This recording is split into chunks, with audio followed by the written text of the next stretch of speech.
Hello. In the last video I mentioned a pavilion plan building in connection with prison design from the mid-1870s.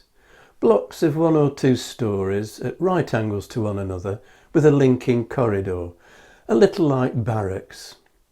The principle had been applied to hospital buildings in 18th century France. The rationale behind the design was to enable patients with infectious diseases to be separated and to improve ventilation in order to reduce mortality.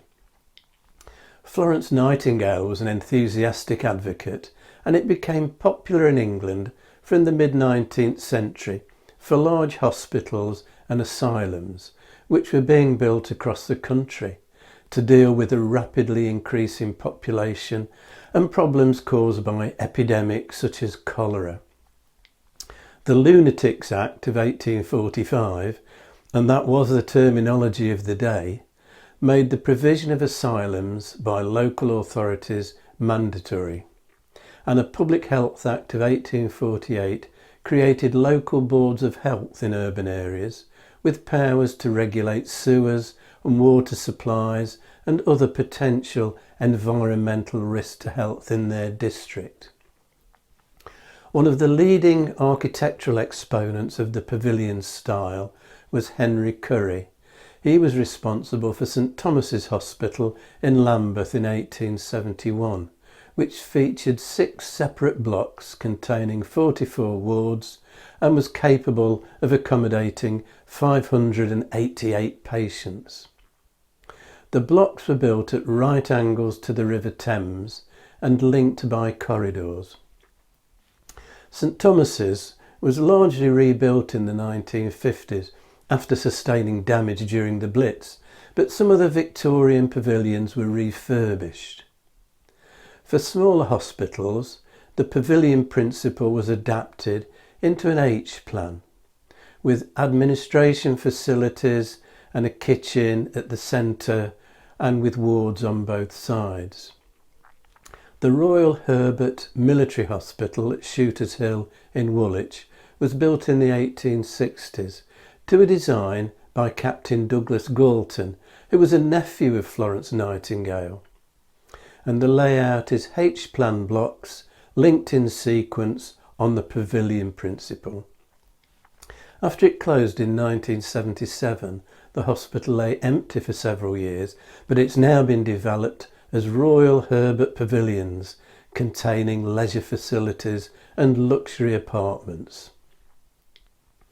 Asylums for the mentally ill in our period were initially built on the same radial plan as the prisons that were being built at the same time, on the grounds that supervision and control was essential.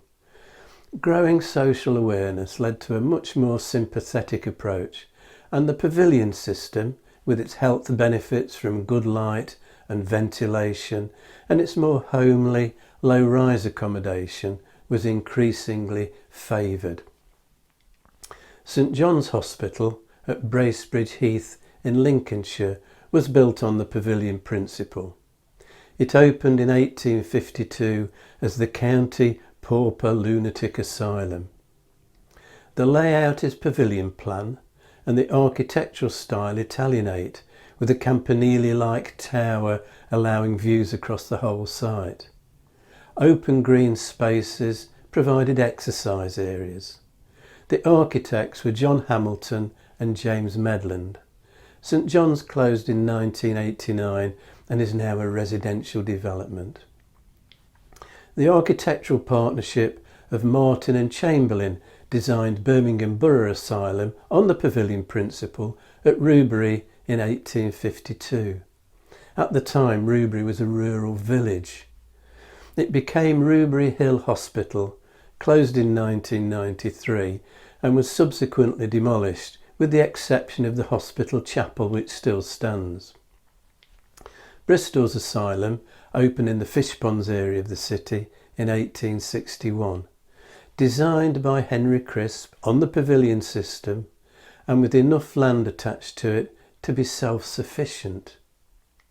During World War I, it was a military hospital and the artist Stanley Spencer worked there as an orderly, and his paintings at Sandham Memorial Chapel at Berkeley near Newbury are a reflection of his time there. The remaining buildings now form part of Avon and Gloucester College of Health.